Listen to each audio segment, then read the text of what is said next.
Hey everyone, welcome back to Hedgehog Hollow and welcome to my office for a change. So this is where I spend my days. And I wanted to hop on and do a part 2 to the inks conversation we were having yesterday.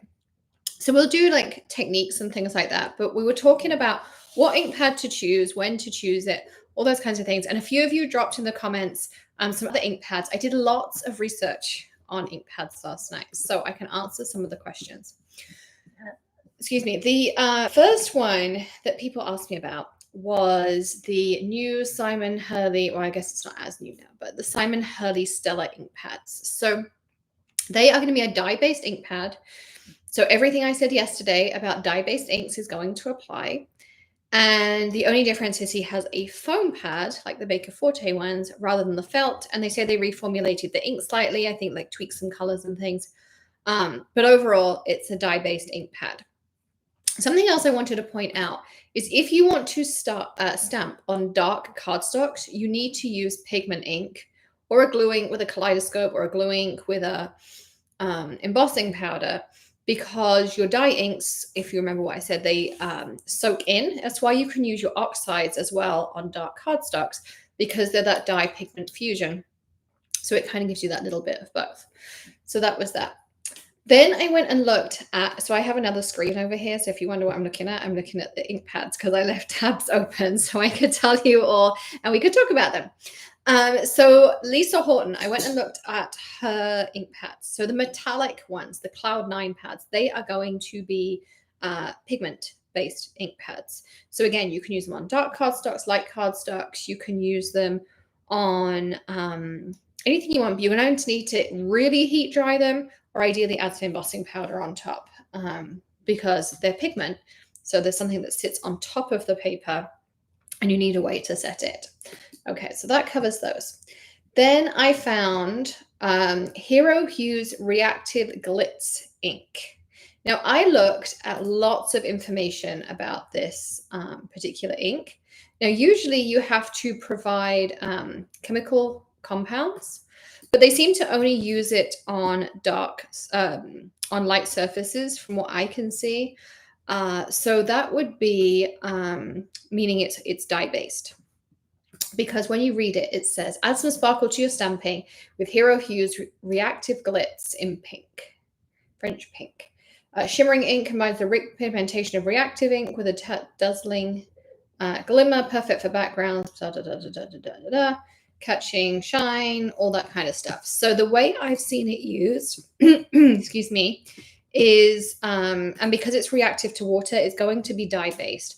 It looks like it has something almost like a kaleidoscope within the ink itself. So you might want to add a little bit of hairspray or something, the same way we set our kaleidoscope inks, but that's what's giving it that glitz. So those are dye-based inks, so they're going to behave like your dye. So that was that one. Okay, what else did we find?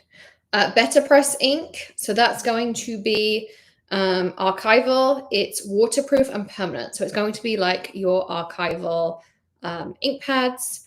Someone asked me about VersaFine Clear. VersaFine Clear is a funny one. I did do a video when they first came out, and I really delved, I think, deep into it. And so VersaFine Clear is going to behave like a pigment ink. So you would need to heat set it, embossing powder, something like that to set it on your paper as well. All right. Interference inks. They are a dye pigment ink. So think kind of like your oxides, not so much like a hybrid. It has a strong dye in it and then a pigment that adds the interference. So you're going to need to set them in some way. They're super creamy to blend with. I was watching the videos on them. That's what gives it that chalky finish. So pigment typically when you blend it is going to have that chalky muted finish because of the pigment and the way it sits on top of the paper. But it's fun because you can do techniques on dark cardstocks. And I'm kind of gutted because we had some really cool metallic inks that were going to come out, and obviously we never got to release them. It was like a gunmetal, a champagne, a gold, a silver. We spent so long developing them. But anyway, so those with the interference are going to be a dye and pigment. So you're going to want to treat them a little bit like oxides in a way. They're also going to be water reactive a little bit. Not as much as an oxide, but you can do some fun stuff with them, I'm sure. And at some point, I will buy some and we'll do some techniques together. Another one I found was the Dilution, so Ranger Diamond Medium. So it's a slow drying clear ink. So again, it's oil-based because it's the clear ink. It's basically like the Maker Forte Clear, but super slow drying so that you can do more mixed media, altered kind of techniques to it as well.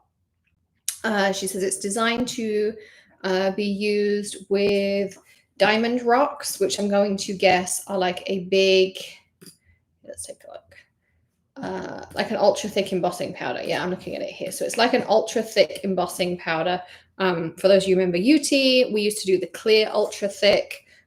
These are colored ultra thick embossing powders. So, but I think it being slow drying, it's probably going to be a lot thicker, and it's going to have a little bit more stick to it to hold that thicker embossing powder while you go to heat it and do everything.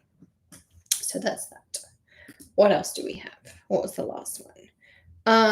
So the Cloud 9 inks from Lisa Horton. So not the interference, not the pigment. She also does a dye version. So these are just water reactive, highly pigmented. So it says, this is where I'm confused.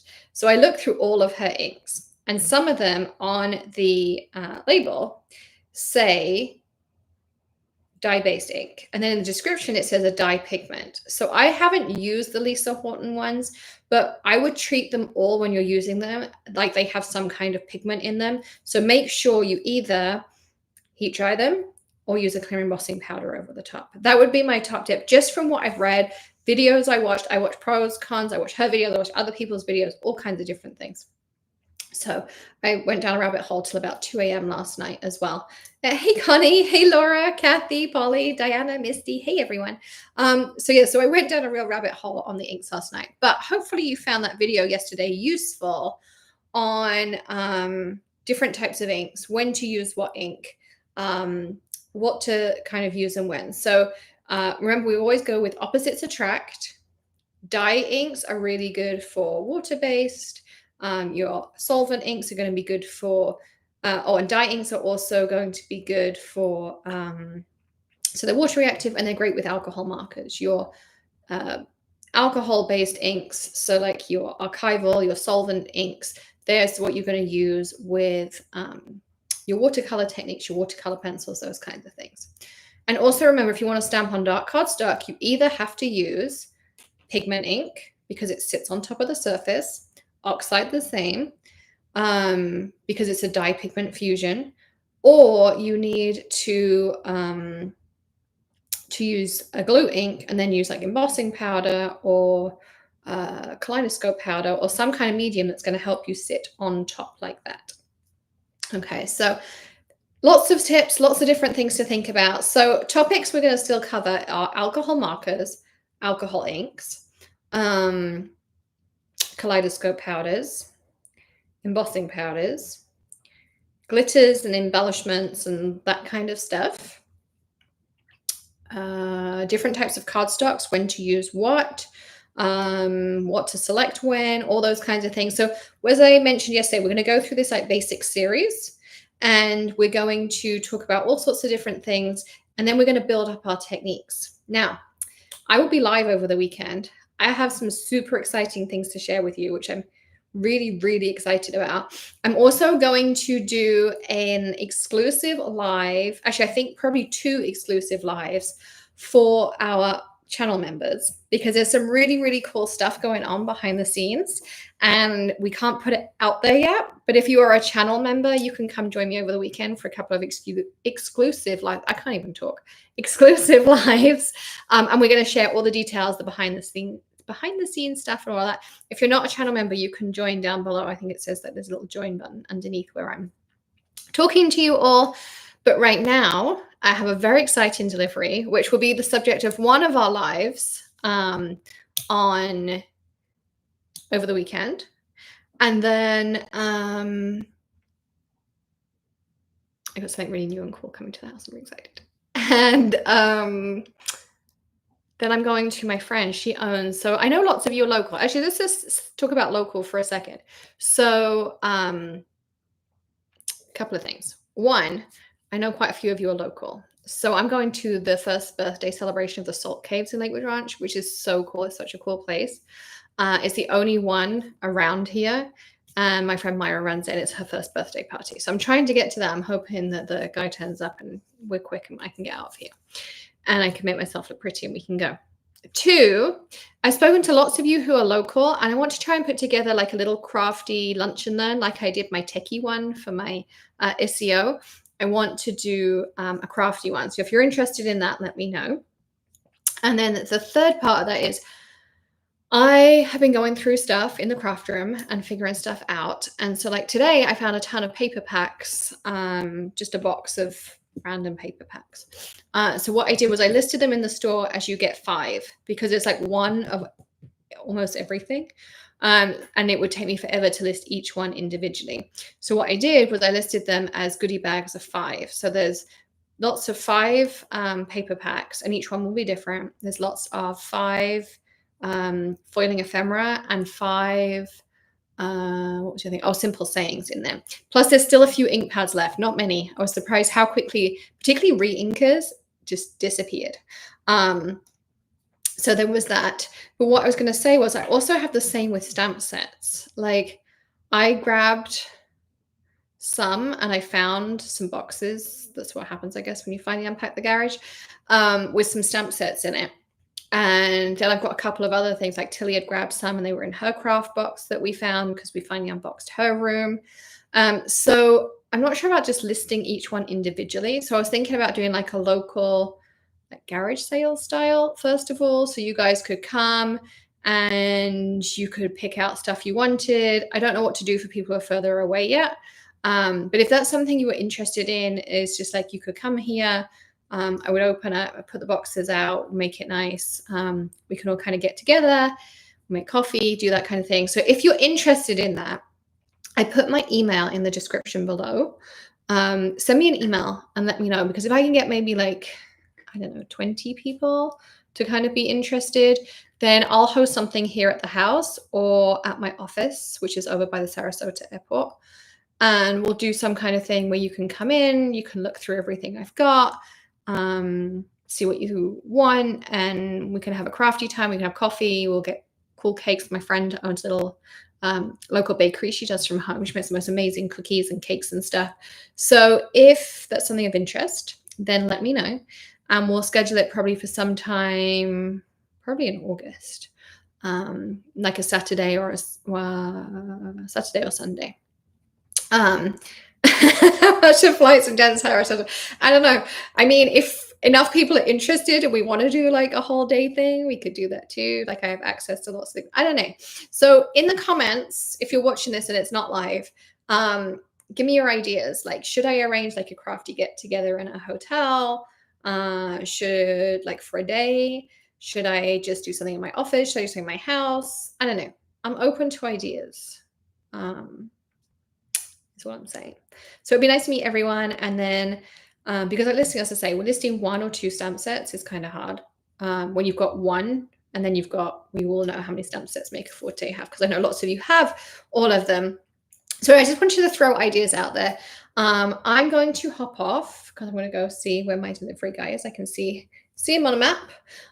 You know how you stalk the UPS guy, but I have to be here because I have to sign for it. So, yeah, so I will keep you all posted. If you want to be a channel member, go sign up down below. I have 2 exclusive things I'm going to tell you over the weekend, and you'll want to hear both of them, I know. Otherwise, it's going to be a while before we can probably put them live here to everyone. So there's that. And yeah, just leave me your comments about doing something like in-person get-together community type thing. I'm not sure really what to do. I guess if we're doing it in a hotel, we could do like open craft time or classes, or I don't know.